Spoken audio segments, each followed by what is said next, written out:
Olá, boa noite a toda a nossa audiência. Eu sou o professor doutor Gustavo Aires de Arruda, sou docente na Escola Superior de Educação Física, ESEF, da Universidade de Pernambuco, UPE, e coordenador do Grupo de Pesquisa em Estilos de Vida e Saúde, o GPES.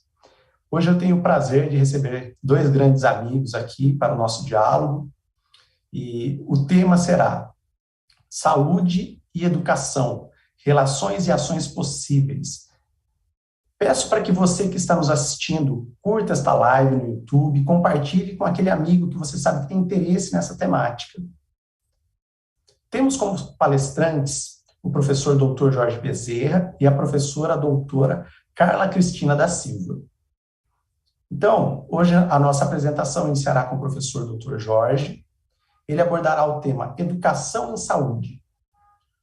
O professor Jorge é doutor em Educação Física pela Universidade Federal de Santa Catarina, mestre em Ebiatria pela FOP-UPE, especialista em Ciências do Esporte pela Universidade Federal de Pernambuco e é graduado em Educação Física, licenciatura plena, pela UPE. Atualmente é professor com dedicação exclusiva na ESEF, UPE, e membro do GPES, da Universidade de Pernambuco. É docente no Programa Associado de Pós-Graduação em Educação Física, UPE-UFPB, como membro permanente, e atua principalmente nos seguintes temas: atividade física para a promoção de saúde, desportos gímnicos, educação física escolar e gestão esportiva. A professora doutora Carla Cristiane da Silva abordará o tema intervenções em saúde no contexto educacional. Ela é doutora em Educação Física pela Universidade Estadual de Londrina, UEL, mestra em Pediatria na Unesp, Botucatu, especialista em Interação, Nutrição e Exercício Físico na Medicina, na Unesp, Botucatu. Atualmente é docente na UEL e líder do grupo de estudos Adaptações Biológicas do Treinamento Infantil. Tem experiência com as disciplinas de ginástica geral e escolar, além de crescimento físico e desenvolvimento motor de crianças e adolescentes. Realiza pesquisas com grupos pediátricos vinculados a atividades físicas e ou esportivas e cenário escolar. É um grande prazer ter vocês hoje no nosso 6º diálogo virtual, e já deixo uma dica também para todo mundo que está nos assistindo, para aqueles que tiverem interesse nesse evento. Nós realizamos esse evento sempre na última quarta-feira do mês. Temos próximos eventos já planejados, programados, e temos também no YouTube a playlist com o diálogo virtual, onde existem outras palestras. Professor Jorge, vou passar a palavra para o professor Jorge iniciar a apresentação, e depois disso nós teremos a apresentação da professora Carla. Uma boa noite a todos.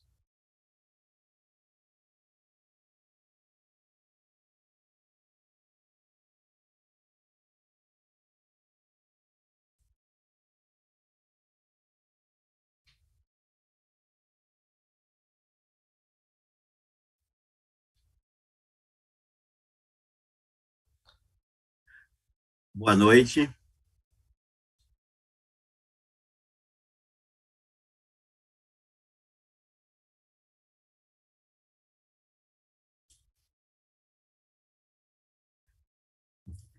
Estão me ouvindo bem?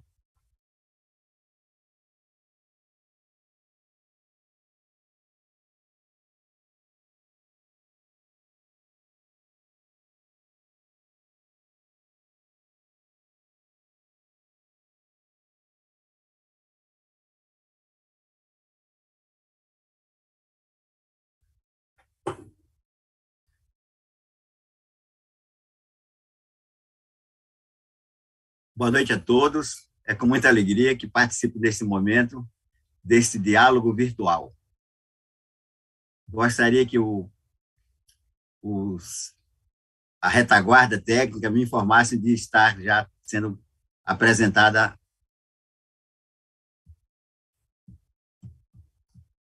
a minha projeção. Ok? Bom, inicialmente eu gostaria de agradecer ao professor Gustavo, o nosso líder atual do grupo de pesquisa, em abrir espaço para uma pessoa já de uma geração um pouquinho mais atrás.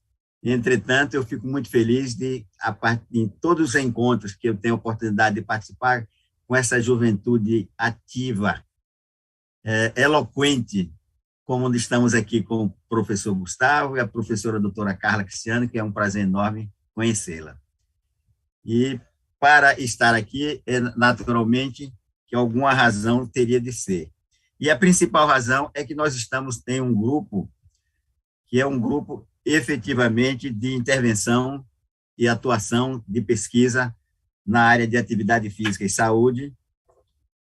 E eu não sei por que cargas d'água, o meu slide não está avançando. Mas, enquanto isso não se resolve, aqui está. Eu gostaria de dizer que é com muita alegria que eu participo deste grupo, desde a sua criação, em 2004, pelo ex-aluno e hoje colega, professor Dr. Mauro Barros. E neste grupo de pesquisa, nós temos desenvolvido diversos projetos com linhas de pesquisa que atendem à demanda não só de jovens, de idosos, de ambiente escolar, de aspectos referentes à qualidade de vida, com crianças pré-escolares também. E temos na nossa playlist de projetos, diversos projetos a nível local e, inclusive, a nível nacional e também internacional. Eu, especificamente, tenho trabalhado intensamente nesse projeto Atitude. É um projeto que, a cada 5 anos, realiza um levantamento das condições de vida e saúde dos estudantes do ensino médio do estado de Pernambuco. Aqui eu tenho a maior parte das fotos referente à nossa primeira realização em 2006. E, atualmente, estamos no campo, em função da pandemia, que deveria ter sido em 2021, estamos fazendo a coleta de dados nas diversas regiões do estado de Pernambuco, neste exato momento, na verdade, uma pequena pausa para superar os festejos juninos. No nosso bate-papo hoje, a intenção é falar um pouco sobre o que está aqui apresentado. O diálogo virtual, Educação e Saúde, ele abre um campo enorme de reflexões. E aí, nós optamos por conversar um pouco sobre a caracterização de núcleo e campo, de educação em saúde e educação física, especificamente, e educação física com ênfase na saúde, e uma breve reflexão sobre o que está muito na mídia, a questão identificada como educador físico. Eu, como sou de uma geração um pouco mais antiga, eu gostaria muito de contar um pouquinho dessa história também. Bom, núcleo e campo de saúde. Nós trabalhamos bastante com isso na graduação dos diversos cursos da área de saúde aqui da Universidade de Pernambuco.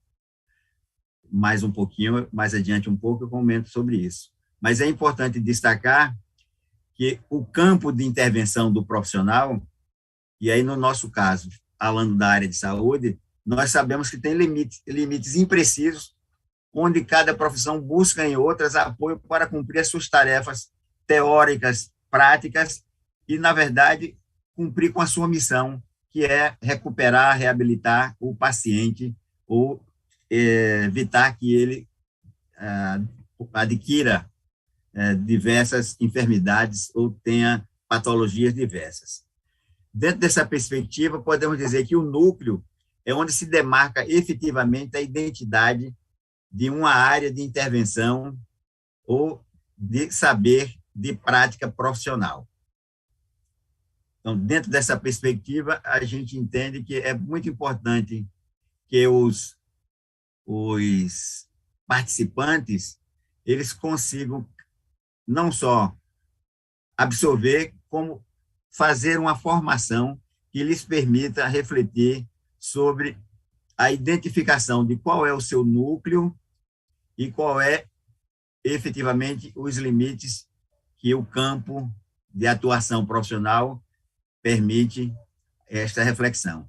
Vocês estão vendo a cada corzinha dessa, um balãozinho colorido, nos dá a ideia de que é uma determinada profissão. E como nós temos na área de saúde diversas profissões, é preciso que a gente, de fato, tenha essa concepção desde a formação inicial. E é nisso que nós estamos trabalhando aqui no módulo interprofissional, que eu também falo mais adiante um pouco a respeito. Nós temos como profissões da área de saúde regulamentadas pelo Ministério da Saúde, essas que aí estão. Nós temos biólogo, fonoaudiólogo, biomédico, terapeuta ocupacional, farmacêutico e diversos outros, como vocês podem verificar. Entre eles está o profissional de educação física, como profissão na área de saúde.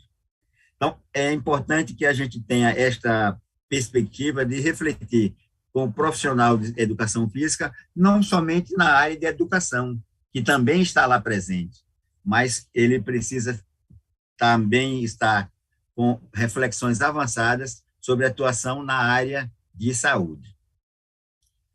Nós entendemos que isso aqui na UPE está sendo trabalhado desde o início do primeiro semestre do curso, dos cursos todos que são iniciados no campus de Santo Amaro. Nós temos uma disciplina que é comum aos 6 cursos.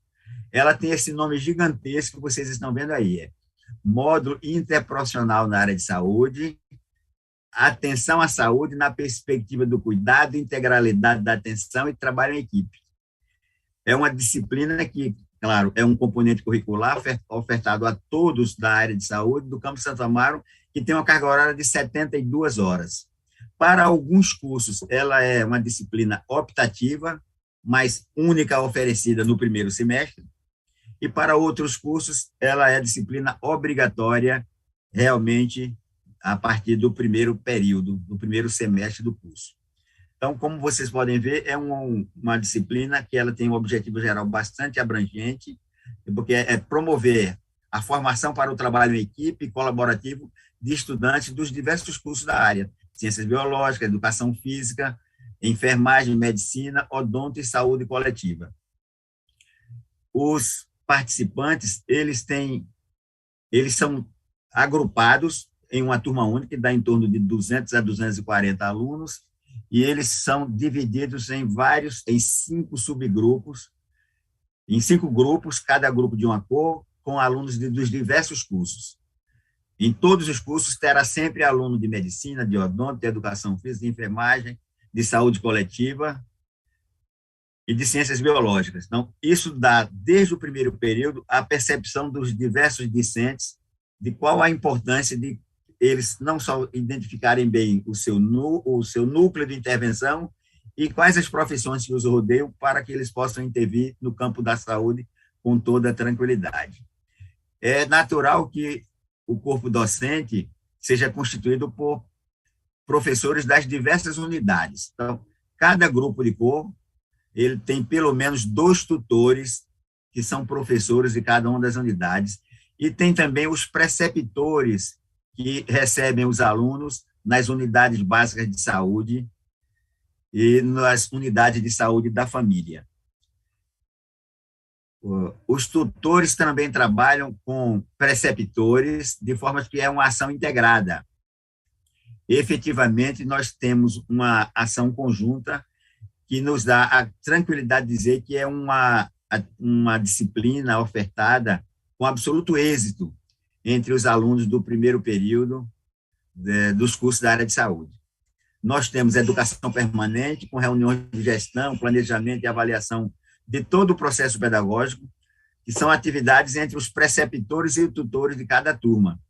Então, nós temos encontros quinzenais com os alunos e quinzenais com os professores e tutores de forma alternada.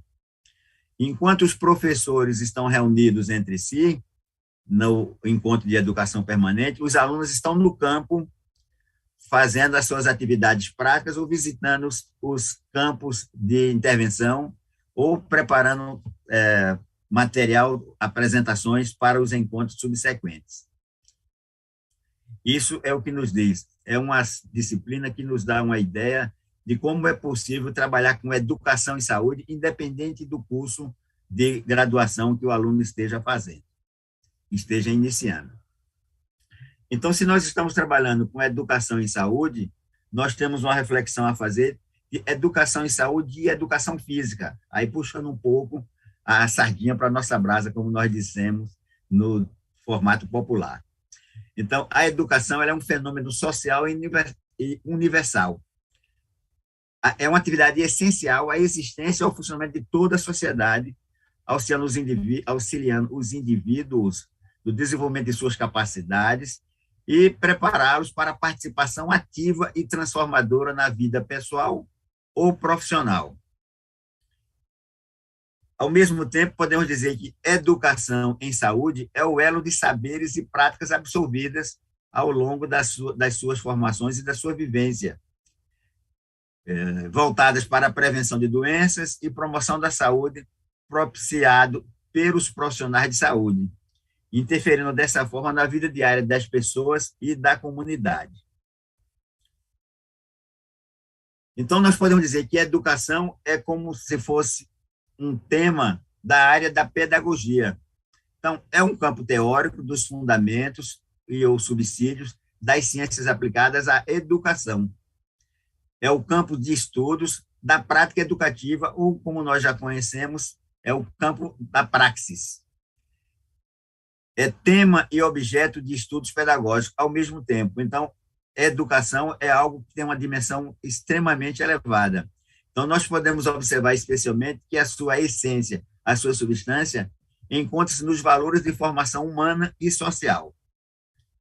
E, com isso, podemos dizer que não se realiza a praxis educativa sem valores e não se realizam os estudos pedagógicos sobre essa praxis sem os fundamentos que os considerem e enfatizem essa ação ou esta necessidade.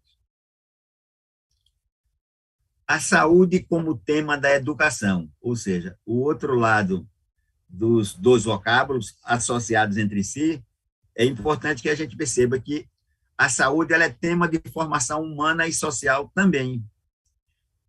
Ela é, a saúde, um direito fundamental da vida cidadã e essencial da dignidade humana. É evidentemente que isso requer bastante detalhamento em diferentes áreas. Como nós já dissemos inicialmente, nós temos uma disciplina para tratar exatamente disso, que não a saúde ela não é objeto apenas de uma determinada área de formação profissional. Eu diria, como nós sempre dizemos, a saúde é com o médico. Não é bem assim. Ou isso até já pode ter sido há algum tempo assim.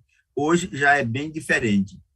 Então, o conceito de saúde supera os limites do enfoque orgânico. Não é simplesmente a questão interna de ausência de doença, como vocês já devem muito bem transitar nesta reflexão.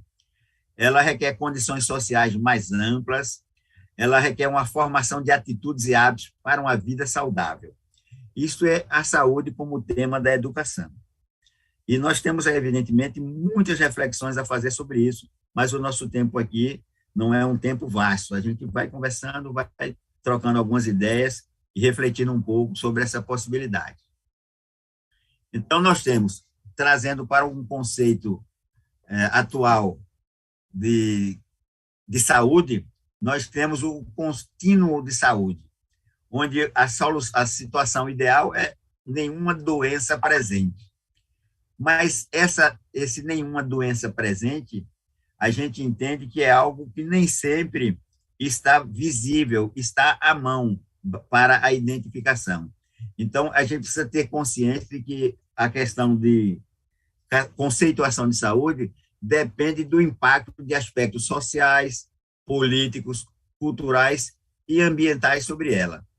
Então, nessa perspectiva, nós sabemos que, a partir da linha central, nós podemos, de acordo com as nossas ações, nosso ambiente, nossos comportamentos e atitudes, caminhar para uma condição ótima de saúde e bem-estar. Ou, ao contrário, nós podemos esquecer um pouco disso e, em determinado momento, nós começarmos a caminharmos na direção da morte prematura, por falta de conhecimento da saúde, por falta de conhecimento das possibilidades de contrair diferentes doenças. Então, é preciso que a gente consiga acompanhar os nossos sinais e sintomas que caminham de uma perspectiva de doenças e de incapacidade que nos leva para uma morte prematura. Então, de acordo com a situação em que nós nos encontramos, nós podemos refletir sobre um nível médio de saúde e caminhando para a esquerda, abaixo da média, ou um nível baixo de saúde. E, no sentido oposto, que seria o ideal, trabalhar com um ambiente positivo, com comportamentos e atitudes positivas em relação à saúde, partimos para acima da média e mesmo para um bom nível de saúde e bem-estar.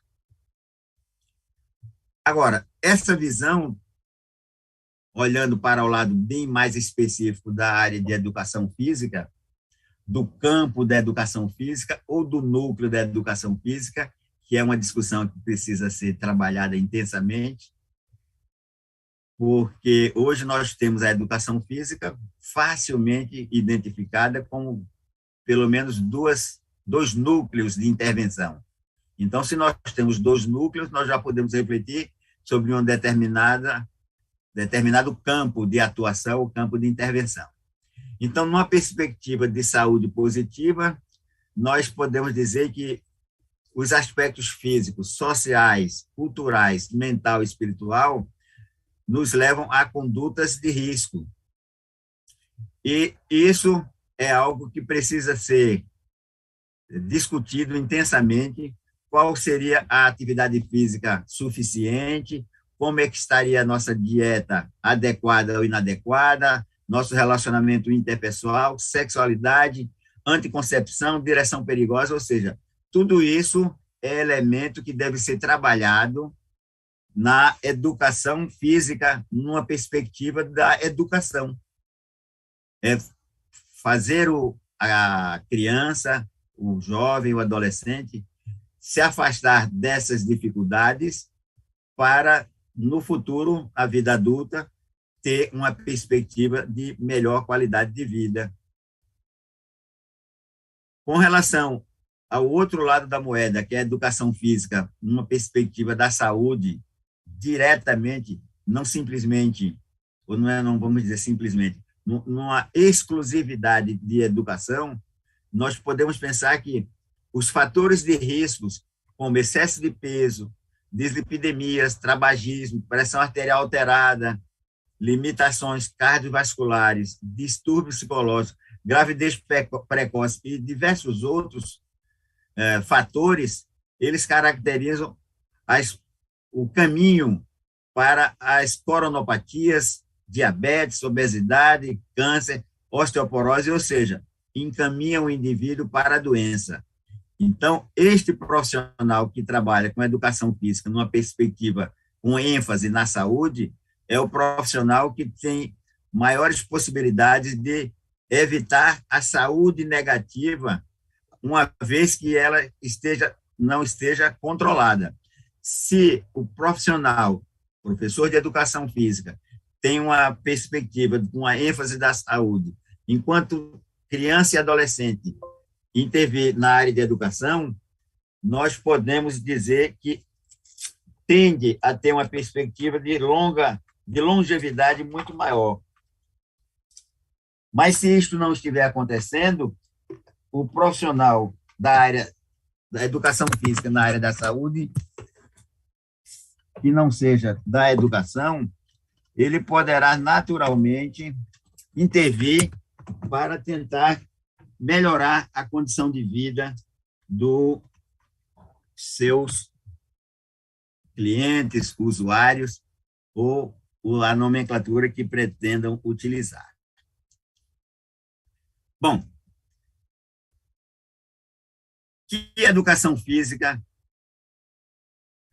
como seria a educação física com ênfase na saúde?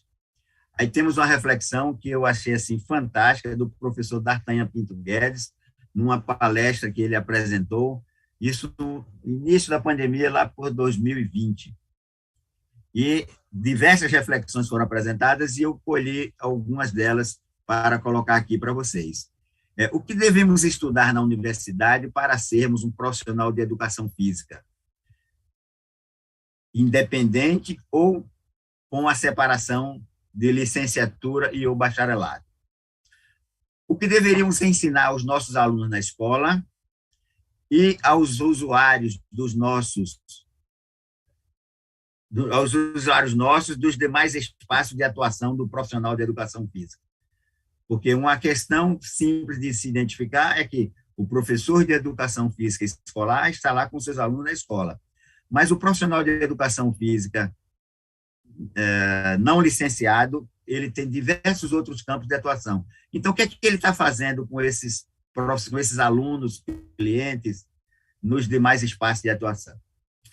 O que as famílias dos nossos alunos ou nossos usuários julgariam que ensinamos ou que prescrevemos para eles?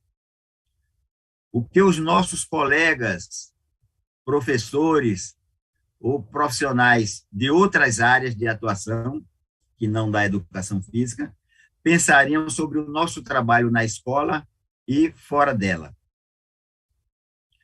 O que a sociedade pensaria sobre o componente curricular educação física na escola e o nosso trabalho em outros campos fora da escola? Imaginem vocês que a gente está falando de algo que parece que foi muito longe, mas não foi muito longe, não. Recentemente, nós tivemos discussões e reflexões de retirar a educação física do currículo escolar. Isso por quê? Porque, para muitos profissionais, essa interrogação ela é muito presente, porque não sabem o que faz o profissional de educação física nos seus diferentes campos de intervenção. Então, essa foi uma reflexão que D'Artagnan apresentou, que eu achei bastante interessante trazer para o nosso diálogo aqui.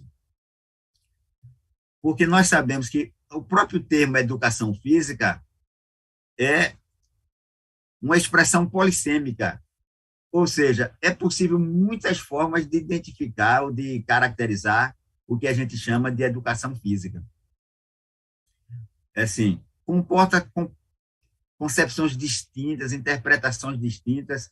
Nós temos muitas nomenclaturas, nós temos o cinesiólogo, nós temos o técnico esportivo, nós temos o psicopedagogo, tem uma série de nomenclaturas que tentam associar a concepção de educação física. Então, é um conteúdo assim semântico, variável e pouco definido. Então, é preciso que a gente esteja muito consciente do que a gente está querendo, onde a gente está querendo intervir e o que nós estamos pensando em fazer para deixar claro para a sociedade como um todo, para os nossos alunos, o que vem a ser a educação física, e, em especial, a educação física com ênfase na educação e saúde. Aqui nós temos uma referência que, muitas vezes, o nome educação física ela é associado à época em que as pessoas viveram, ao lugar e ao contexto. Nós sabemos que tem países do mundo que não usam a nomenclatura de educação física. Eles chamam simplesmente de esporte. Nós vimos aqui no Brasil, recentemente, muita reflexão, muitas situações de atrelar os grandes eventos mundiais que nós tivemos no Brasil desde 2014, com Olimpíadas, com Copa do Mundo, associando todo o alto rendimento à questão da educação física. E nem sempre é algo que a gente possa dizer que a educação física é responsável por tudo isso sozinha.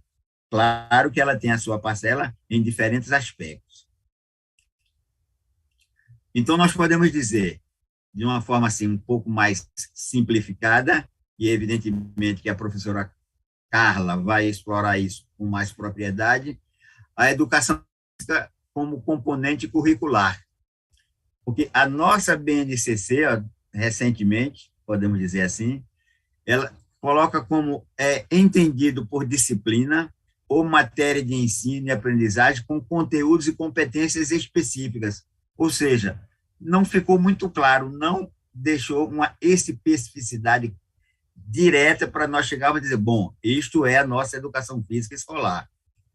Não é bem assim. Até porque, quando a gente vai para ênfase à educação em saúde, a Organização Mundial de Saúde, já desde 2012, deixou claro que é isso aqui, ó. Educar para a saúde consiste em dotar os escolares de conhecimentos, atitudes e valores que os auxiliem a fazer opções e a tomar decisões adequadas à sua saúde e ao seu bem-estar. E olha o detalhe importante, bem como a saúde dos que os rodeiam. Isso está bem pertinho do conceito de estilo de vida também. Mas é algo que precisaria de um outro diálogo para nós conversarmos na questão conceitual do estilo de vida, a razão principal da existência do nosso grupo de pesquisa. O GPES, que é o Grupo de Estilo de Vida e Saúde, trabalha arduamente na difusão desses conceitos, desses conhecimentos. Muito bem. Considerando, numa perspectiva da educação física escolar, como voltada para a saúde, ou com ênfase para a saúde, nós podemos dizer que aqui nós temos fatores que influenciam o que contribuem para viver bem e de maneira saudável. Vejam aqui assim, 10% somente vem da assistência médica, seja ela pública ou privada, mas a assistência médica, de certa forma, contribui para que as pessoas possam viver bem e de maneira saudável. 17% veio da carga genética, o que trouxe da família, dos pais, tem a ver com essa possibilidade de viver bem. 20% do meio ambiente. 20% do meio ambiente. Mas 53% tem a ver com a questão do estilo de vida. Então, é preciso que desde lá cedo, desde a escola, a criança seja estimulada a ter um estilo de vida absolutamente adequada ao atendimento da previsão ou da pretensão da Organização Mundial de Saúde, para ela conhecer todas as possibilidades de ter um estilo de vida saudável, e isso vai contribuir para não só o seu bem-estar, viver bem e saudável, mas para a sua longevidade também. Então, nós dizemos que educação para a saúde, dentro de uma perspectiva da educação física escolar, é este o compromisso do componente curricular educação física. Muito bem. Mas nós temos outra educação física, a educação física do bacharel em educação física. Então, nós temos exemplos de fatores de risco que levam à morte prematura. Olha só, a cardiopatia, ela é afetada em vermelho, como vocês podem ver, mais de 50% pelo estilo de vida. Os cânceres, diversos cânceres, é também afetada pelo estilo de vida. Acidente vascular cerebral, metade deles estão correlacionados com o estilo de vida. Ou seja, esta situação não é muito diferente desta aqui. O estilo de vida é quem, na verdade, está determinando as condições de saúde para as pessoas. Então, dentro dessa perspectiva é que nós devemos estar atentos para a consolidação da importância da reflexão de termos uma educação física voltada para a saúde. Bom, aproveitando essas reflexões que nós vamos ter ainda nesse diálogo, a cada dia eu fico mais preocupado quando ouço e vejo esse termo, educador físico. E isso não está na boca só da comunidade suburbana, não só das pessoas que não têm acesso à informação. Nós temos instituições nacionais que estão vinculando o termo educador físico à nossa profissão. Eu diria que é como se fosse uma febre. Atualmente, é preciso que a gente fique atento para não deixar que isso nos contamine. Mas não é eu estou colocando para vocês aqui 2 exemplos, mas nós temos diversos outros. Olha que o educador físico está ganhando um espaço que a gente não sabe até onde isso vai parar. Esse aqui, até de certa forma, já mais ao final, já começa a se sentir que está distante. 10 áreas de atuação para quem se forma no curso de educação física. Ou seja, já percebe no desenrolar que é preciso que se haja uma reflexão mais adequada sobre isso. Mas, pasmem vocês, nós estivemos recentemente bem na mídia por conta da renovação, da aprovação, da revisão da lei que criou a nossa profissão. Mas olha a matéria que o Senado Federal Brasileiro apresenta no seu site. Vai à sanção projeto que regulamenta a profissão de educador físico. E esta profissão não existe. Então, nós temos que, em todo momento, em todos os espaços, difundir a questão que nós somos profissionais de educação física.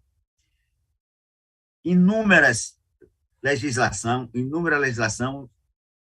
trata o Conselho Federal de Educação Física. Ele deixou claro que não vai abrir mão de trabalhar dentro dessa perspectiva de difundir que nós temos uma profissão que ela é regulamentada com a designação de profissional de educação física, onde quer que seja o nível, o local, o locus de intervenção. Então, nós temos, como profissional de educação física, está aqui o artigo 1º e está aqui o artigo 2º, algo que, por algum tempo, foi bastante questionado, mas que não tem como a gente fugir disso. Toda e qualquer profissão, ela, quando se regulamenta, ela tem que amparar os profissionais que já atuavam nela e que não conseguiram, por alguma razão, fazer a formação em nível superior dela. Então, nós temos, no nosso caso, também, que já está em processo de extinção, os provisionados, que são profissionais de educação física, regulamentados pela mesma lei que regulamentou os professores graduados na universidade. Evidentemente que tem algumas diferenças com relação à intervenção, que ela é limitada. E, para fechar esse assunto, nós podemos dizer que nós tivemos, agora, no início do mês de junho, a aprovação final no Congresso, pelo Senado, da nossa profissão para banir de vez toda e qualquer possibilidade de discussão se o Conselho pode, o Conselho não pode, se a profissão é regulamentada, não vai cair a regulamentação, coisas desse tipo, acabou.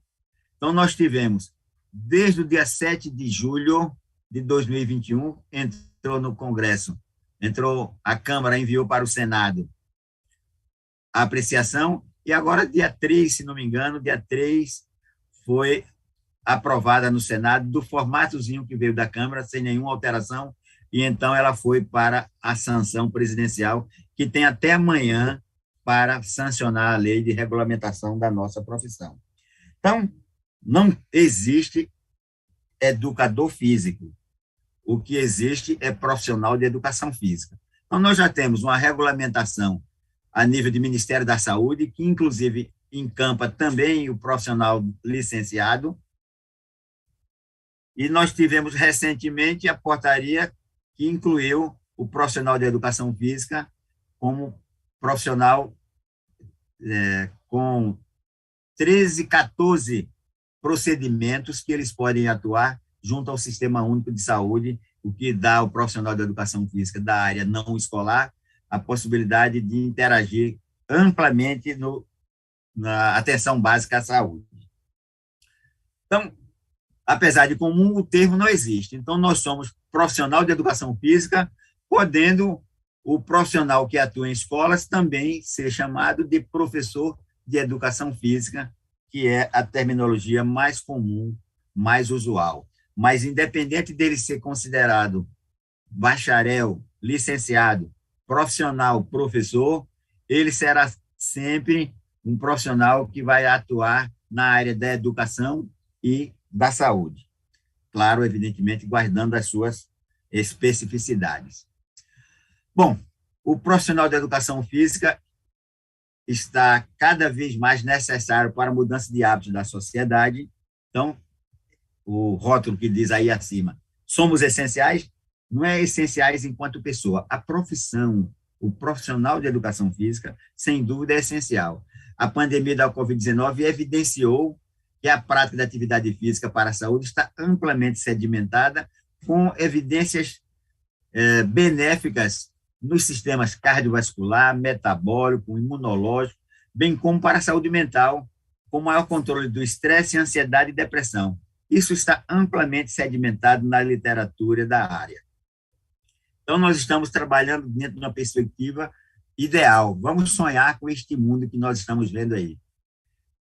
E essas fotos estão aí, não foram, evidentemente, fotos recentes. São fotos antigas, porque lá atrás nós já estávamos caminhando bastante bem numa perspectiva da era do estilo de vida ativo. Então, esta é a nossa maior missão, seja na escola, induzindo os alunos a cuidarem o máximo de absorver elementos para que a sua vida toda tenha um estilo de vida ativo, ou o profissional que já está atuando em outras faixas etárias para que possa preservar ao máximo a saúde dos seus usuários, clientes e tudo mais. Bom, dentro dessa perspectiva, nós temos uma referência importantíssima, além do professor D'Artagnan Pinto Guedes, que eu citei bastante ao longo desse bate-papo. Nós temos este livro, que é considerado a Bíblia para o profissional de educação física na saúde, especialmente esse é um dos precursores dessa área.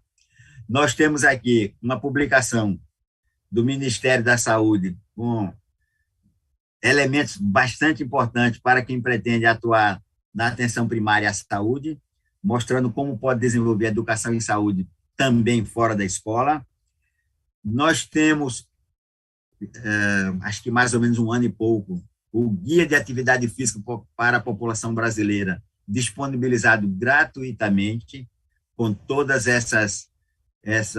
esses capítulos aí, que pretende difundir amplamente como é possível melhorar a condição de atividade física e de outros aspectos correlatos para todas as faixas etárias. Então, tudo isso também está disponível gratuitamente. E nós tivemos recentemente, acho que anteontem, foi lançado também o Guia de Bolso de Prática de Atividade Física e de Alimentação Saudável e Prevenção da Obesidade.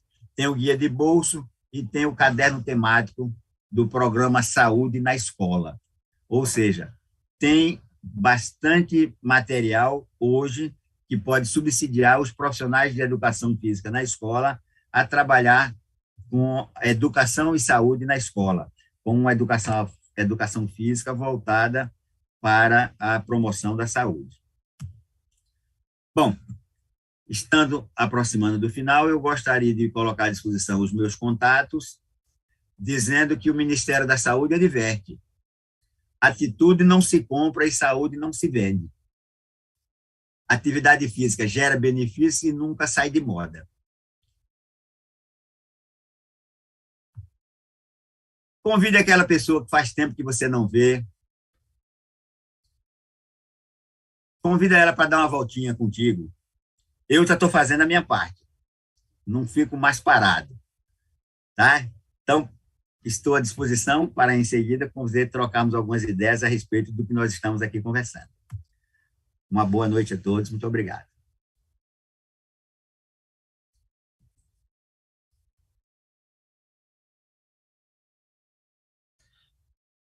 Muito obrigado, professor Jorge, pela belíssima apresentação, por esse bate-papo descontraído. Aproveito esse momento também para pedir. Muito obrigado, professor Jorge, pela belíssima apresentação, por esse diálogo aqui descontraído. Peço a todos que estão assistindo que apertem aí o joinha no YouTube para que mais pessoas, né, possam ter contato com essas informações. E faça assim como a Joelma de Arco Verde, o Vitor de Paulista, a Hélida, estuda na UFPB, Rosalva, do IFRN, Ana Flávia, da Universidade Federal Rural de Pernambuco. Vá lá no chat, nos conte de onde você é, onde você estuda, e aproveite também para fazer as suas perguntas, tá bom? No final, depois da apresentação da professora Carla, nós teremos o espaço das respostas. Muito bem. Passo, então, nesse momento, a palavra para a professora Carla. Carla, fique à vontade. Boa noite a todos. Renata, você pode projetar para mim, por favor?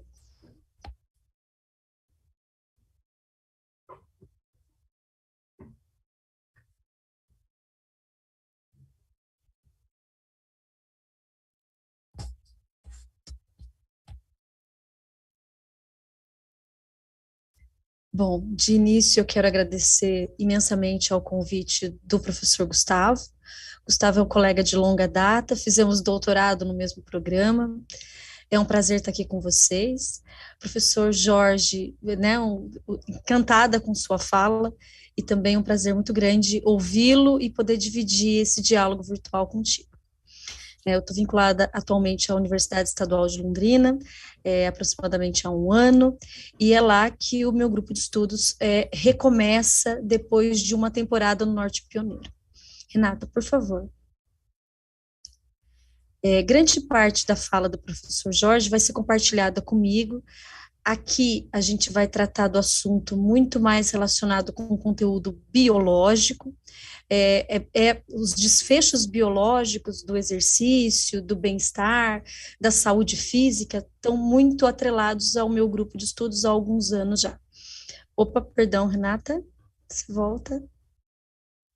Aqui eu quero relembrar com vocês, e acho que é relembrar porque todos nós conhecemos esse conceito da Organização Mundial de Saúde, que foi tratado já pelo professor Jorge como um completo bem-estar físico, mental e social, não apenas com ausência de doenças ou de enfermidades. E por si só, o conteúdo de saúde, ele é basicamente multifatorial, vai envolver aspectos relacionados ao exercício, a vida familiar, a vida social, aspectos dietéticos, de sono e de aspectos também emocionais que foram muito tratados nos últimos tempos, principalmente por conta da pandemia e do nível exacerbado de ansiedade, depressão que toda a população sentiu, né? O mundo inteiro sentiu isso. Pode passar, Renata. Aqui, acho que a primeira pergunta da gente pensar por que a gente estuda isso, ou por que a gente indica exercitar, né? Por que a gente fala, olha, todo mundo tem que fazer exercício, né? Por que a prática física, a prática de exercícios físicos, ela é tão disseminada em todo mundo, seja por questões científicas e comprovadas cientificamente ao longo dos anos, ou mesmo em bate-papos que a gente vai ter em diferentes locais. É quase que consenso mundial. Todo mundo entende que fazer exercício é importante. A ciência já vem tratando disso há muitos anos, e a gente sabe que, embora, e o professor Jorge tratou isso, né, embora a doença ou desfecho clínico terminal dela aconteça lá na vida adulta ou na vida senil, então a gente vai infartar lá na frente, a gente entende que grande parte daquilo que a gente constrói ao longo da vida nos protege de desfechos clínicos terminais, precoces principalmente. Se durante as 2 primeiras décadas da vida a gente cresce, desenvolve e amadurece, né, a Organização Mundial da Saúde, ela trata do ponto de vista global que a infância e a adolescência, mas principalmente a adolescência, ela vai de 10 a 20 anos incompletos. Em outras áreas psicológicas, né, a parte emocional pode ser que amadureça um pouco depois dos 20 anos, mas do ponto de vista biológico, perto dos 20 anos nós somos adultos. E aí, a partir da vida adulta, a gente começa um processo inexorável de envelhecimento. É muito interessante falar que a gente começa a envelhecer com 20 anos, mas é de fato o que acontece. No gráfico, a gente pode ver, no eixo X a gente tem idade, no eixo Y uma variável muito cara na educação física, que é o consumo máximo de oxigênio. Ao longo das décadas, todos nós vamos diminuindo gradualmente a nossa capacidade cardiorrespiratória. Mas quem perde mais, ou quem diminui mais? Indivíduos que são sedentários, que estão mais ou menos na base do gráfico e são referenciados pelos quadradinhos fechados pretos. Quem é ativo ou quem é atleta de endurance, de esportes de longa duração, tende a perder também ao longo da vida, mas a perda ela é muito mais tênue. Por isso que quando a gente fala que hábitos saudáveis devem ser incorporados, devem se manter, não num único momento na vida, mas durante toda a vida, é a função, efetivamente aquilo que está mostrando ali. Próximo, Renata, por favor. Então, exercitar-se demanda efetivamente que a gente faça isso durante toda a vida. No meu grupo de estudos, particularmente, a gente estuda o porquê exercitar na infância, Por que a gente tem que começar cedo essa história de exercitar? Os estudos longitudinais de tracking, de atividade física, têm indicado que quanto mais cedo, ou por volta de 6 anos de vida, a incorporação dos hábitos passa a ser mais forte. Existe uma relação entre crianças, em idade escolar, que mantiveram níveis de atividade física habitual mais elevadas, em atividades físicas moderadas e intensas, tanto na juventude quanto na vida adulta, quando eu começo cedo. E aí a gente volta, a gente entende que os desfechos clínicos terminais, principalmente biológicos, então as cardiopatias, as dislipidemias, os acidentes vasculares encefálicos, que o professor trouxe na palestra anterior, eles vão acometer, salvo algumas exceções, indivíduos adultos e idosos, mas que, em geral, a literatura já trata algumas doenças, como osteoporose e cardiopatias, como doenças que têm início, têm start lá na infância e na adolescência. Então, quanto antes eu incorporo esse hábito saudável, quanto antes eu incorporo e entendo esses conceitos de saúde, maiores são as chances de eu me tornar um adulto ativo e manter essa atividade ao longo da minha vida. Próximo, Renata, por favor. Quando a gente pensa no que a Organização Mundial da Saúde fala sobre dieta, atividade física e saúde, eu vou tratar 2 coisas importantes aqui com vocês. Primeiro, o cenário da escola. Políticas escolares e programas devem suportar a adoção de dieta e atividade física. Então, é lá na escola que a gente começa a compreender ou a ensinar, do ponto de vista biológico, social e comportamental, a mudança de estilo de vida ou a adoção, no início da vida, de um estilo, de uma alimentação mais saudável, de exercícios, com prática de exercícios semanais, e aí questões como sono, aporte hídrico, que também fazem parte de um cenário global e multifatorial da saúde. As escolas devem encorajar os estudantes, as escolas não, os professores, principalmente a educação física, encorajar para que eles se apropriem desses conteúdos de saúde. A Organização Mundial da Saúde também, em 2010, relata ou coloca como guidelines, como recomendações, que crianças de 5 a 17 anos, crianças e adolescentes, devem ser encorajados a práticas de exercícios, a prática de atividade física, entre as intensidades moderada a alta. Quanto tempo? 60 minutos, todos os dias. Então, existe uma recomendação mundial para que crianças e adolescentes pratiquem exercício físico 60 minutos, e não em qualquer intensidade, em intensidades moderada a alta. Pode passar, Renata, por favor. Na sequência, a gente vai retratar que esse cenário da escola, e a gente entende isso perfeitamente, não é um cenário estanque, particularmente no Brasil.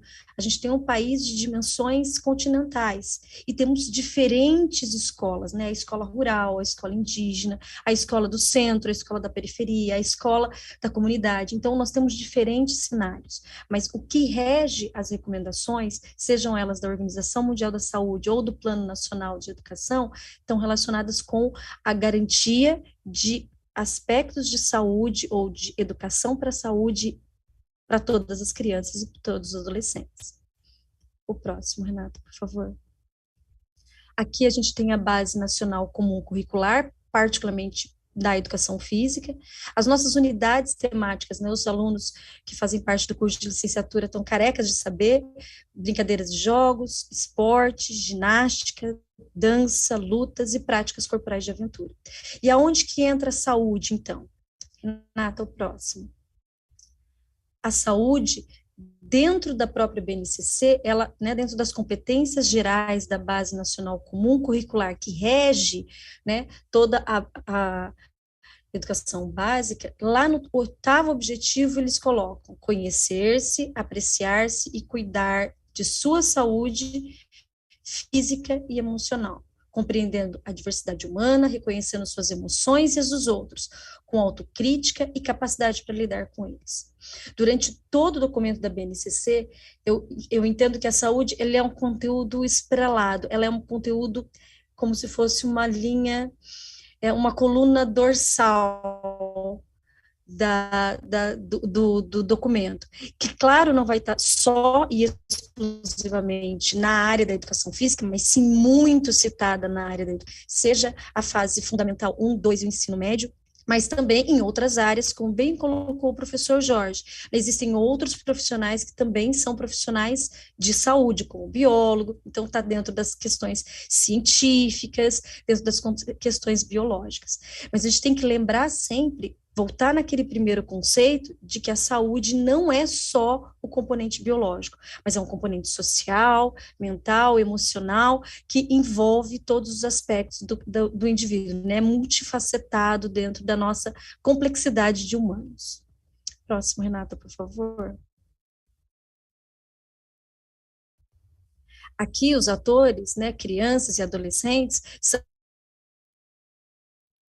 então, no que a gente acredita, e a literatura nos dá suporte para isso, de que quanto mais cedo eu entendo os conceitos, eu compreendo como executar e quais são as minhas atitudes e comportamentos, né, potencialmente melhores para a saúde, mais possibilidades eu tenho de incorporar esses hábitos e eu transcorrê-los ao longo de toda a minha vida. Então, quando a gente pensa que um indivíduo idoso ou uma senhora idosa lá com 80 anos tem uma fratura de fêmur ou uma fratura na coluna, ela tem uma doença, né, um quadro fisiopatológico de osteoporose, a gente tem que lembrar sempre que a perda de massa óssea aconteceu, obviamente, durante o período de menopausa, depois, né, o repouso ovariano, ela teve perda de massa óssea e gerou a fratura. Mas a gente tem que lembrar também que o pico de massa óssea é lá no começo da vida, né, na infância e na adolescência até no início da vida adulta. Então, quanto mais capital mineral ósseo eu tenho, menor o meu risco de ter fraturas no futuro. É a mesma coisa quando a gente pensa, quanto mais saudável, quanto melhor eu me alimento no início da vida, melhores são as minhas chances de ter, né, menores riscos de doenças cardiovasculares, de quadros de obesidade, de excesso de peso. E as complicações que advêm desses quadros. Próximo, Renata, por favor. A gente não pode esquecer nunca do momento histórico, né? A gente está num momento realmente, né? O nosso século, ele é marcado pelo avanço tecnológico, o avanço tecnológico não tem retorno, né? Estávamos aqui antes com Renata e Alisson nos ajudando com os recursos tecnológicos, né? Eles só avançam e para as crianças também. Né? Hoje, a gente tem uma preocupação, né? Quando a gente diz hoje, a preocupação é da literatura, então a preocupação acontece muito com o comportamento sedentário infantil. Se antes a gente pensava que nas nossas infâncias a gente tinha só um televisor em casa e que a gente assistia televisão por um período específico, porque, né, ela era compartilhada, hoje as telas estão em praticamente todos os lugares. Então, o comportamento sedentário vinculado a telas é algo que preocupa muitos pesquisadores e aumentou muito no período que as escolas estavam fechadas durante o período pandêmico. É claro que a gente não está aqui dizendo que a tecnologia, as telas são ruins, não, a gente está junto nesse diálogo virtual justamente por conta da tecnologia. A gente está aqui para agradecer, né? Agradecer os avanços tecnológicos, mas também de lembrar que a gente não pode esticar essa corda ao máximo e que a gente precisa estudar esses comportamentos sedentários, principalmente quando crianças, ainda na primeira infância, ficam muito tempo na frente das telas. As telas não são só prejudiciais porque as crianças ficam paradas, mas também está relacionado com a luz branca, está relacionado com o período noturno, está relacionado com diminuição de alguns hormônios, dificuldade de sono, crescimento, então tem outros desfechos que estão relacionados à tela. Ela é uma preocupação, ela tende a avançar, então esse momento virtual tende a continuar e os estudos devem se focar cada vez mais nisso, não no sentido de diminuir as telas no sentido da tecnologia, mas de aumentar o nível de atividade física habitual, principalmente de crianças e adolescentes. Próximo, Renata. Aqui eu vou começar a dividir a fala em dois grandes assuntos, né? Nas intervenções de saúde, pensando na escola, então imagina o conteúdo espiralado que está, né, dentro da BNCC, lá na escola. A saúde é como se fosse uma linha dorsal que perpassa todas as disciplinas, não só a disciplina da educação física, mas também perpassa outras disciplinas. Aqui eu quero começar a discutir, aí o objetivo principal dessa fala é discutir diferentes tipos de intervenção no contexto escolar e discutir com vocês ações para o futuro, né? Olhar para o futuro, depois de uma pandemia, depois de muito tempo parados em casa, olhar esses estudos e fazer algumas projeções para o futuro. Próximo, Renata, por favor.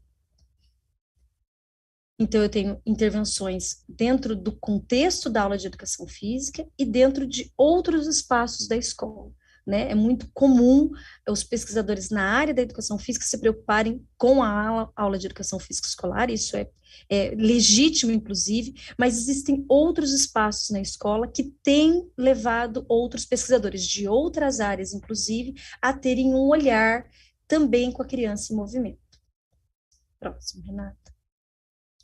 Aqui, uma das grandes problemáticas, né, da aula de educação física, e a gente não vai reduzir a aula de educação física, vamos lá, né, não vai reduzir a aula de educação física ao aumento da intensidade. Não é isso, a gente vai lembrar de alguns pontos. Então, o primeiro ponto é, a Organização Mundial da Saúde, ela preconiza, ela recomenda que crianças e adolescentes pratiquem exercícios, atividades físicas por 60 minutos de intensidade moderada a alta. Essa é a recomendação. É como incorporação de hábito e que gera alterações em desfechos relacionados à competência motora, à aptidão física, ao controle ponderal e, por consequência, outros desfechos que são biológicos, né? Controle de glicemia, dislipidemias e alterações cardíacas, enfim, várias outras, incluindo também, como bem colocou o professor Jorge, aspectos da saúde mental. Aqui a gente tem um estudo de revisão de literatura. Opa, perdão. Ainda lá, Renata, por favor. A gente tem um estudo de revisão de literatura e também um estudo meta-analítico que fez a investigação, né, de um quadro substancial de estudos que investigaram qual é a intensidade ou qual é o percentual de intensidade moderada a alta das aulas de educação física. A recomendação é que 50% da aula de educação física tenha alta intensidade, ou moderada a alta intensidade. E o que essa coletânea de estudos verificados a partir da meta-análise indicou é que a gente não alcança 50%. Né? Então, a aula de educação física parece que não está tão ativa no sentido do aumento da frequência cardíaca, do aumento das condições motoras, gerando alta intensidade ou moderada a alta intensidade. Ok? De novo, não é reduzir a aula de educação física somente à intensidade, nós temos conteúdos específicos para serem trabalhados. A gente vai fechar esse raciocínio lá no final da fala. Renata, pode passar, por favor.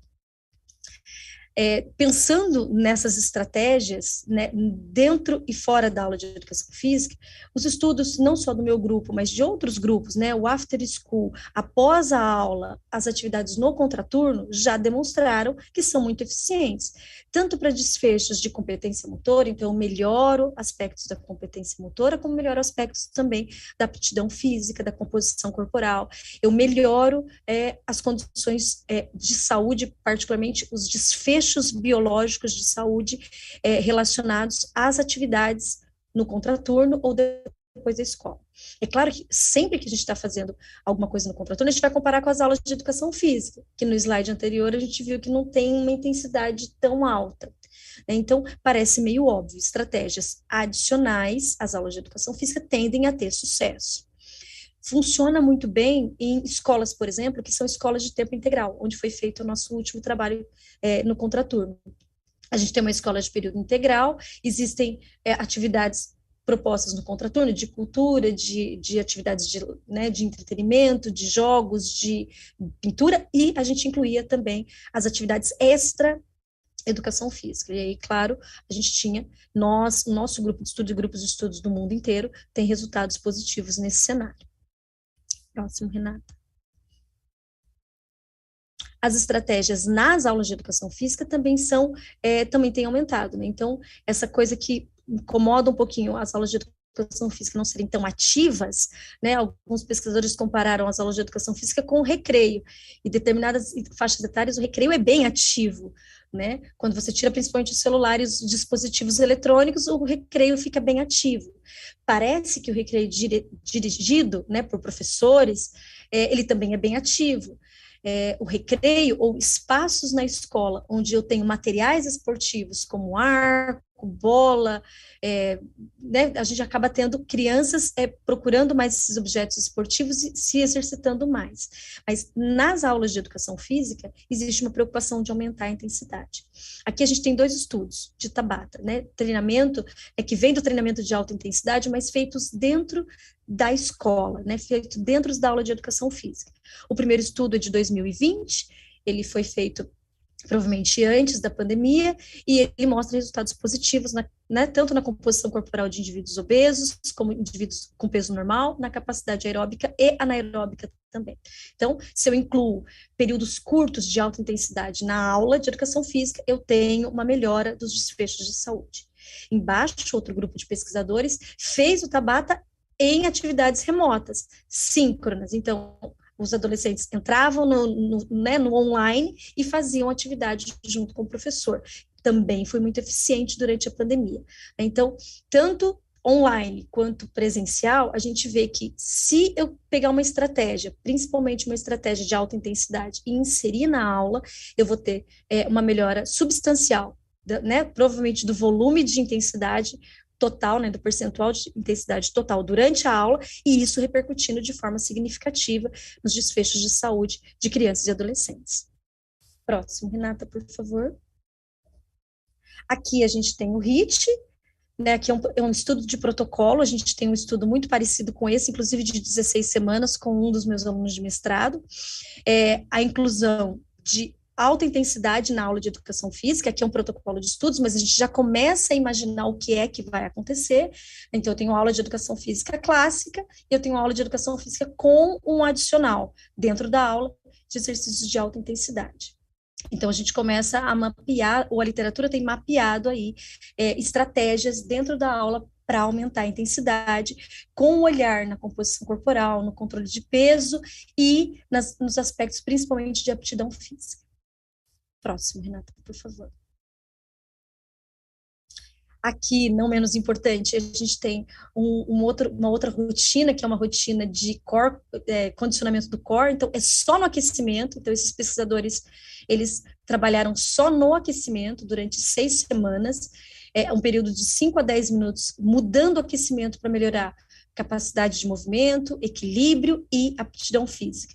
Né? Então, eles também verificaram efeitos positivos. Pode passar, Renata, para a gente ver as conclusões. Aqui eles têm 2 grupos, né? Então a gente sempre acaba comparando com aquilo que é geral, né? Aquilo que a gente chama de aula de educação física tradicional e a aula dinâmica, né? Com exercícios de core, por exemplo. E 6 semanas do programa, só no aquecimento das aulas, melhorou significativamente a performance, né, o endurance de tronco, a capacidade de movimento, a flexibilidade, o equilíbrio de crianças em idade escolar. Então, parece que existe uma efetividade tanto fora no contraturno, em atividades adicionais, como dentro da aula de educação física, para melhora do condicionamento, para melhor dos aspectos de saúde relacionados principalmente ao controle de peso e aptidão física. Renata?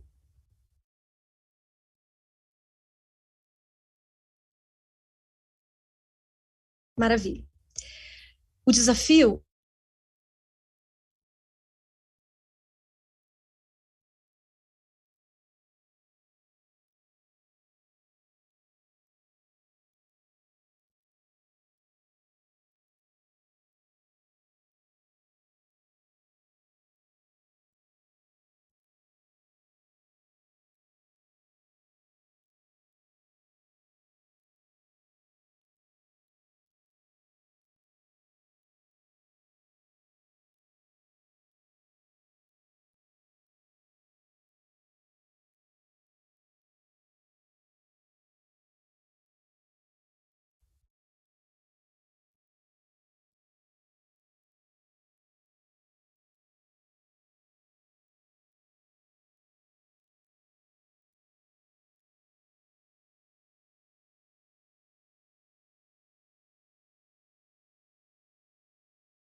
Olá a todos que estão assistindo. Nós tivemos um pequeno problema técnico.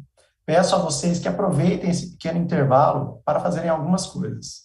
Peço para que vocês deixem já aqui o joinha de vocês, coloquem lá, apertem o botão do joinha, compartilhem essa apresentação, essa live que nós estamos realizando com os colegas de vocês, que vocês sabem que podem ter interesse nessa temática, e façam também as perguntas de vocês aqui no chat. Nós tivemos a excelente apresentação do professor Jorge Bezerra, até o presente momento, a belíssima fala da professora Carla, e peço um pouquinho de paciência de vocês, porque rapidinho ela retornará aqui com a gente, tá bom?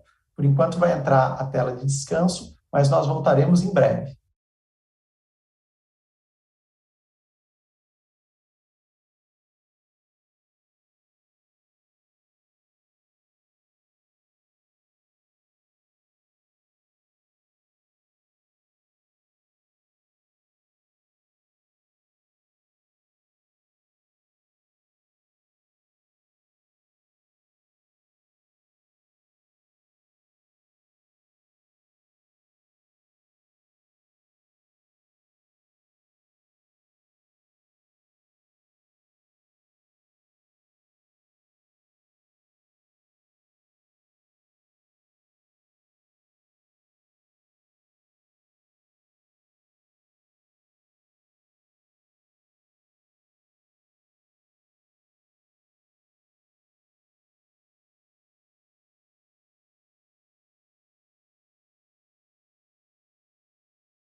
Retomando, então, depois de problemas técnicos, a gente falava sobre os aspectos da escola, tanto no horário da aula de educação Vai física, começar quanto... ainda.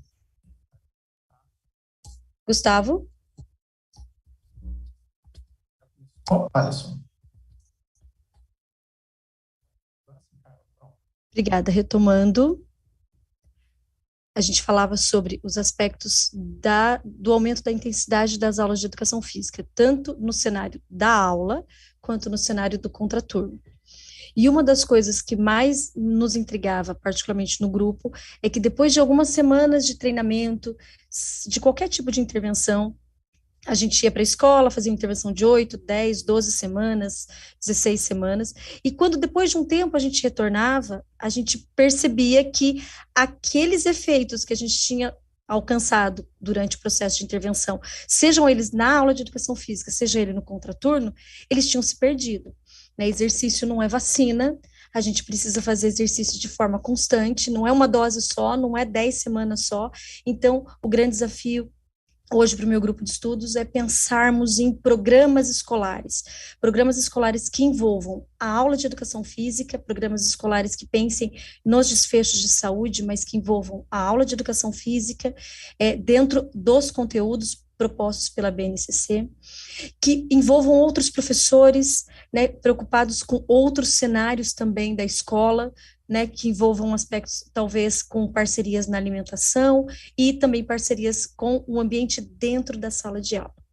Próximo, Renata, por favor.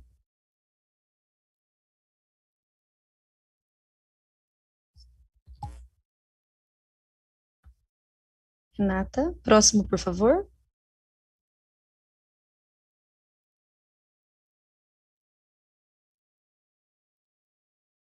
As intervenções de saúde no contexto escolar em outros espaços, eles estão dentro da cabeça de outros pesquisadores, pensando principalmente no comportamento sedentário, né, nas horas que as crianças ficam sentadas, assistindo aulas de português, de matemática, de inglês, de ciências. Então, alguns estudos têm mostrado efeitos positivos na redução do comportamento sedentário e a melhora da qualidade de vida em crianças que estavam em intervenções dentro do ambiente escolar com carteiras altas que ficavam por um período mais curto ou mais longo, dependendo do estudo, no período, né, em pé, para executar suas tarefas cognitivas, tarefas de escrita, durante as aulas de conteúdos gerais.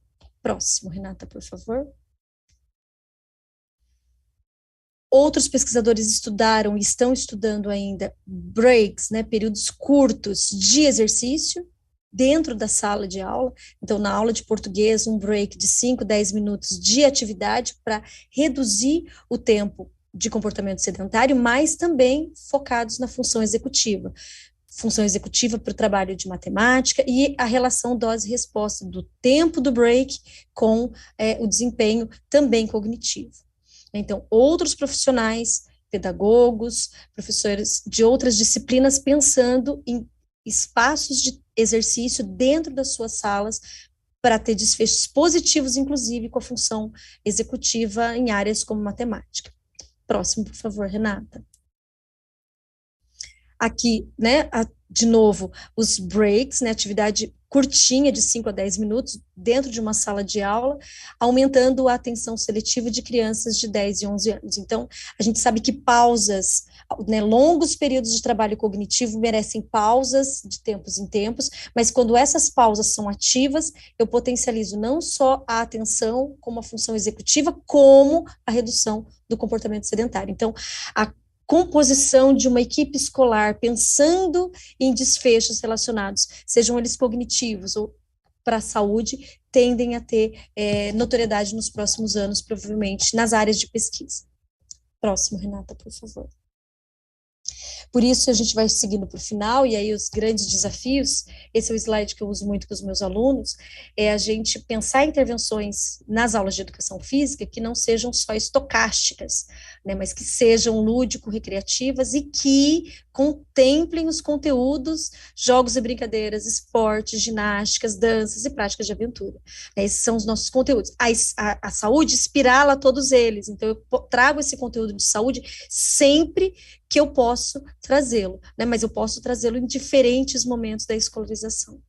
Né? Estratégias adicionais na escola, então integração de equipe, gestão, professores, espaços, a utilização do próprio recreio para diminuir esse tempo de comportamento sedentário e investigar diferentes tipos de intervenção, elas isoladas e elas associadas, relacionadas com os desfechos de saúde. E aí o professor ajudou muito, né, os desfechos aqui, porque a gente fala no final sobre a integração com os pais e os responsáveis, né, os pais na escola entendendo e compreendendo qual é o rumo que a escola e principalmente aspectos relacionados à saúde. A gente tem muito claro isso, que a criança retroalimenta a casa. Então, quando ela entende a prática motora, quando ela entende o valor de uma boa alimentação, ela vai trazer isso para casa, para o cenário da casa. Então, o contato com os pais e responsáveis é muito importante.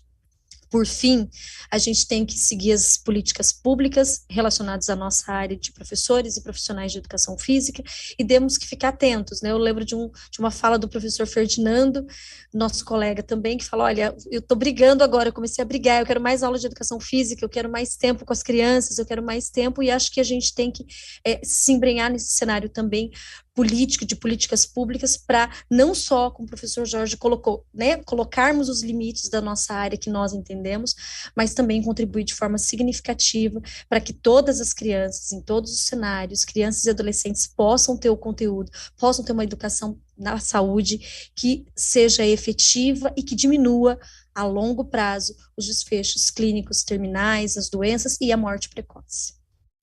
Próximo, Renata.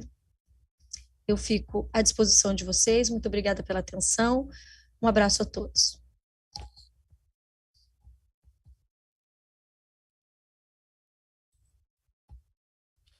Muito obrigado, professora Carla, pela bela apresentação. Nós temos aqui muitas reflexões. Quem quiser aproveitar um momento para fazer perguntas no chat, ainda dá tempo, tá? Nós vamos aqui para algumas questões. Vou dar aqui um spoiler para vocês, tá bom?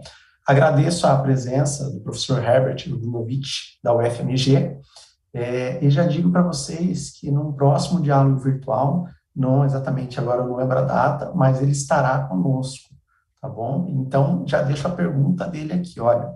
Ele fala o seguinte: regulamentação é ótimo, o reconhecimento social só ocorrerá quando mostrarmos o conhecimento que a população não tem, ou que não chegou à população. Como resolver este problema? Então, eu deixo inicialmente essa pergunta aqui para vocês, e depois tem mais uma outra questão dele também, tá? E fiquem à vontade agora para responder na ordem que vocês preferirem. Professor Jorge, professora Carla, vamos fazer assim, primeiras damas, então? Pode ser, Carla? Pode ser. Gustavo, você pode repetir para mim, por favor? Ele coloca o seguinte aqui, professora, que a regulamentação é ótima, né, da educação física, mas ele coloca também que o reconhecimento social só irá ocorrer quando mostrarmos o conhecimento que a população não tem, ou que não chegou à população. Então, parece que tem esse gap que a gente fala, né, entre o que está sendo produzido, talvez dentro da academia, né, nas universidades, a informação que não chega, ou que chega, às vezes, de forma deturpada para a população, e como resolver esse problema. Né, uma questão muito complexa aqui. Vamos lá. Bem? Posso dar alguns indicativos. Eu acho que o diálogo virtual ajuda e contribui de forma significativa quando a gente trabalha professores da universidade que fazem pesquisas na universidade que tentam aproximar a um público, não só um público da educação física, um público também geral, já que isso é transmitido via YouTube e a gente consegue ter uma penetração maior na população. É legítimo, mas a gente não tem realmente reconhecimento profissional. Então, se eu pensar na escola, eu diria que a forma de ter reconhecimento é trazendo quem direciona essas crianças. Então, quando eu falo trazer os pais para a escola, é pensando numa mensagem que acontece em muitos países de primeiro mundo, que é trazer o pai para a escola para auxiliar. Né? Então, em países como a Austrália, o pai pode ir para a escola, por exemplo, ele tem um tempo livre, ele pode fazer leitura com alunos de outras séries. Então, a leitura, o pai que ajuda em alguma coisa de ajuste na própria escola. Eu tenho um aluno que agora entrou no mestrado e que ele chamou os pais para serem os ajudantes dele na escola. Então, um pai pintor que pintou o muro, que agora está mais integrado com a equipe de gestão. A gente tem um pai que agora vai fazer, uma mãe que vai fazer leitura para as crianças da educação infantil. Então, quando eu trago o pai para a escola, eu começo a legitimar de forma efetiva o que é que acontece na escola. E tem aí, esse muro da escola é difícil de transpor, Gustavo, não é tão simples assim. Quem é pai e mãe sabe que não é fácil entrar na escola, nós temos que ser convidados para entrar na escola. Então, acho que quando os pais entrarem mais no cenário escolar e verem o que é que está acontecendo, por que é esta merenda e não é aquela, por que tem essas regras e não tem aquela, por que estão oferecendo atividades no contraturno, né? Como é que está acontecendo o recreio, né? O que é que a criança fala em casa, né? Nessa comunicação bilateral de escola e no ambiente da escola com a casa. E no bacharelado, eu não tenho dúvida nenhuma, nós estamos em todos os lugares, né? Nós estamos na academia, nós estamos nos parques, nós estamos nos clubes, nós estamos em todos os lugares. É preciso mais trabalho, acho que mais efetividade no trabalho e reconhecimento e divulgação. Né? Acho que a gente tem que divulgar mais o que é nosso, da nossa profissão, efetivamente, o que é do profissional de educação física, o que nós somos capazes de fazer e divulgar de forma o mais ampla possível, com diálogos virtuais, com lives, com grupos profissionais que abram lives para discutir e responder perguntas das pessoas comuns. Acho que isso ajuda bastante. Posso, talvez, dar um enfoque um pouco diferente, concordando plenamente com tudo que foi colocado pela professora Carla, e eu até agradeço a reflexão feita pelo colega com relação à questão da regulamentação. Essa questão da regulamentação, ela, sem dúvida, é extremamente importante para os profissionais e para a sociedade. Mas eu entendo que o respeito da sociedade, o respeito que nós teremos enquanto profissionais, ele é igualzinho a um respeito enquanto uma pessoa humana. Esse respeito ele jamais vai chegar de forma imposta. Esse respeito vai chegar de forma conquistada a partir da demonstração diuturnamente, cotidianamente, da formação do profissional. Eu digo isso com absoluta tranquilidade, porque tive a oportunidade de participar da primeira turma do curso de mestrado em ebiatria da América do Sul. Por coincidência, onde eu fiz a minha formação. Então, objetivamente, a turma era composta por médico, enfermeiro, psicólogos, odontólogos, diversas categorias profissionais da área de saúde. E nós, quando começamos a realizar trabalhos, apresentações, e mesmo que eu já tenha sido uma pessoa com um pouco mais de idade, eu tinha, na mesma turma minha, alunos, ex-alunos de graduação, que também estavam fazendo o mesmo mestrado comigo. E, em determinado momento, a sala parou para colocar o seguinte: gente, como é que vocês estão trabalhando nesta dimensão? Em outras palavras, como é que vocês estão sabendo disto se vocês são professores de educação física? Ou seja, o preconceito de que o professor de educação física é aquele que era de chinelinho calçado, arrastando sandália, e que era simplesmente dar a bola para as crianças se divertirem, isso ficou enraizado na sociedade por muito tempo e que hoje é bem diferente, mas já está difícil de retirar. Então, a grande missão é essa: o profissional precisa mostrar, dentro da escola, frequentando efetivamente a sala dos professores, interagindo com eles e fazendo aquilo que nós já colocamos. Os demais professores das demais matérias precisam conhecer o que faz o profissional de educação física para que eles deem o devido respeito. Não é a regulamentação, não. Agora, é evidentemente que a regulamentação ela é útil para resolver questões até de forma jurídicas, de quem está trabalhando bem, quem está fazendo o papel adequado e quem não está. Agora, respeito só pela capacidade, pela qualidade do profissional na sua intervenção. Muito obrigado. É muito interessante ver a complexidade, né? Quando a gente fala de educação em saúde, a complexidade e também a grande quantidade de possibilidades, né? Como o professor Jorge mostrou aqui na área de atuação, e a professora Carla mostrou dentro da educação física, possibilidades de desenvolver essas atividades. Eu quero aproveitar e fazer uma espécie de junção de mais uma pergunta do professor Herbert com uma pergunta que eu elaborei aqui também. Ele coloca o seguinte: ao pensar no conceito de saúde, não seria interessante priorizar desenvolver habilidades que dariam mais autonomia de escolha do que fazer e favoreceria a interação entre crianças? Então, aqui ele está falando das habilidades motoras, e isso me lembra bastante da questão das abordagens na educação física, mas esse importante papel, né, do desenvolvimento das habilidades motoras. E eu coloco mais uma questão aqui para vocês, juntando com essa, né?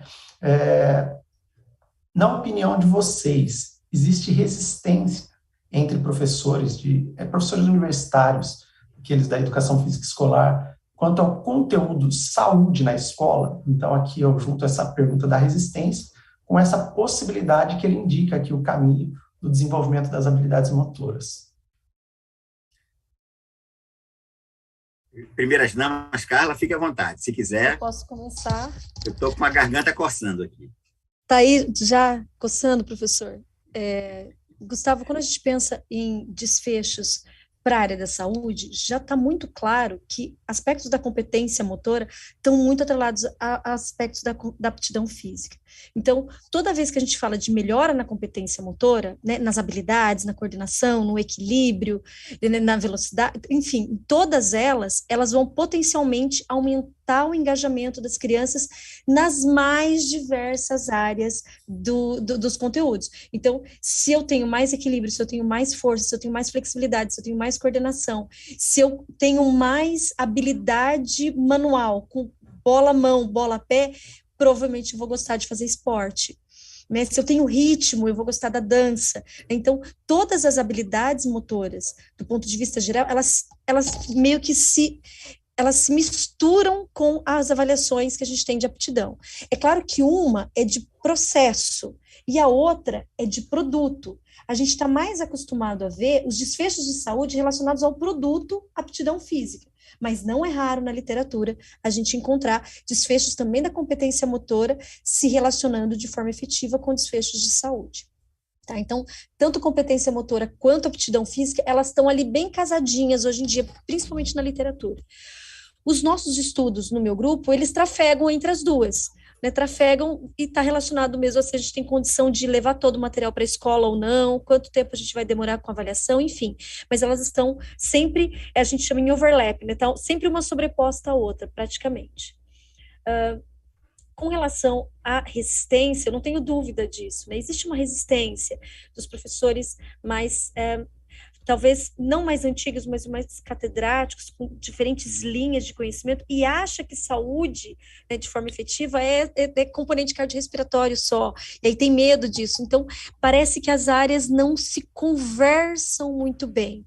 Né? Eu brinco no meu departamento, eu sou uma mitocôndria do departamento, o departamento agora tem uma mitocôndria, é um departamento mais pedagógico, eu gosto muito da leitura que eles fazem, sobretudo porque é uma leitura muito diferente da minha, e toda vez que eu trago a minha leitura, todo mundo fica olhando, porque realmente são leituras diferentes. Eu acho que a resistência em si, de não incorporar esses conteúdos na saúde, ela não tem muito, né, não tem muita legitimidade. A BNCC coloca o conteúdo de saúde de forma, do começo ao fim da BNCC, então experimentem abrir o documento e separa a saúde, vocês vão vendo todos os lugares, né, escreve 2 parágrafos, tem saúde e lazer, saúde e lazer, saúde e lazer, saúde, mudanças atitudinais na infância e na adolescência, saúde. Então, o conteúdo está em toda a BNCC.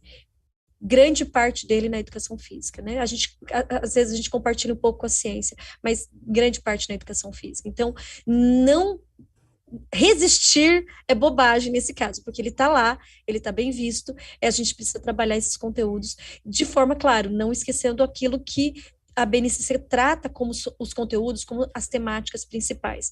Mas como saúde é multifatorial, a gente consegue trafegar em todos os conteúdos da educação física, principalmente a partir do ensino médio, quando o adolescente já tem mais consciência, né, de aspectos do exercício, da atitude, da alimentação, e aí dá para trabalhar, inclusive, questões que o professor colocou muito bem de profissionais de educação física, né? Questões da academia, do treinamento, de como periodiza, do porquê que você treina assim, porquê que você treina assado, e aí o adolescente consegue, inclusive, ter autonomia, ter conhecimento, e por que não, professor, reconhecimento para aquele profissional que vai recebê-lo em outros espaços não escolares. Penso que talvez eu não precisasse abrir a boca para dizer nada. A professora Carla já disse tudo. Eu apenas quero trazer uma reflexão assim bem próxima de uma realidade de percepções, né? Sem dúvida alguma, a resistência ela é gigantesca, e eu diria que a academia, né, coloca a questão da saúde na escola muito mais na perspectiva que era a saúde anterior, de verificar questões de doença, e que nós entendemos hoje que não é possível nós pensarmos em educação física na área de saúde na escola pensando somente numa perspectiva de usar o tempo-aula do aluno como um tempo de exercitação. Não, isso não existe mais. O tempo-aula do aluno na escola é o tempo para ele se exercitar, também, claro, mas ele saber por que ele está fazendo aquilo, para que ele está fazendo aquilo. Então, no popular, eu não posso dizer para o meu filho simplesmente dizer, você não vai fazer isso porque eu não quero, ou você vai fazer isso porque eu quero. Você precisa explicar ao aluno, às crianças, qual a importância, o porquê de cada uma das atividades que ele precisa desenvolver para aquele momento e para a incorporação para um futuro na sua vida. É aí onde eu digo que passa pela formação do profissional no exercício, na sua intervenção. Isso seja na escola ou fora da escola também. Muito obrigado, professor Jorge, muito obrigado, professora Carla. É muito interessante, né? Nós vemos aqui, ao longo da fala de vocês, né, que tanto a saúde, quanto quando a gente pode pensar aqui, né, o comportamento motor, a grande relevância, a grande quantidade de informações de grande importância que tem para a vida da população, e que, como foi colocado aqui numa das questões, muitas vezes esse conhecimento não chega para o aluno, e também para que esse aluno realmente consiga modificar os seus hábitos, ele precisa do conhecimento, mas também há essa grande valorização das experiências práticas que vão ocorrer na educação física escolar. E tudo isso, né, nós podemos colocar essas reflexões também para a educação em saúde num contexto mais amplo. Devido ao avançar da hora, nós encerramos por aqui. Eu deixo aqui o meu agradecimento à Escola Superior de Educação Física da Universidade de Pernambuco. Deixo também o agradecimento ao professor Mauro Barros, fundador do GPS. E quando faço esse agradecimento aqui ao professor Mauro Barros, agradeço também a todos os participantes do GPS. Agradeço também ao pessoal que nos ajudou aqui na organização desse evento, ao Alisson, que está aqui organizando todas essas imagens, coisas que aparecem para vocês, a Renata, que nos ajudou na organização aqui também, divulgação do evento, e agradeço também a professora Francis Cantieri, Lineu Alves, Lineker Schofield, Maria Júlia, Patrícia Nelly, Tainara Gonçalves, todos aqueles que estiveram envolvidos na divulgação e organização desse evento.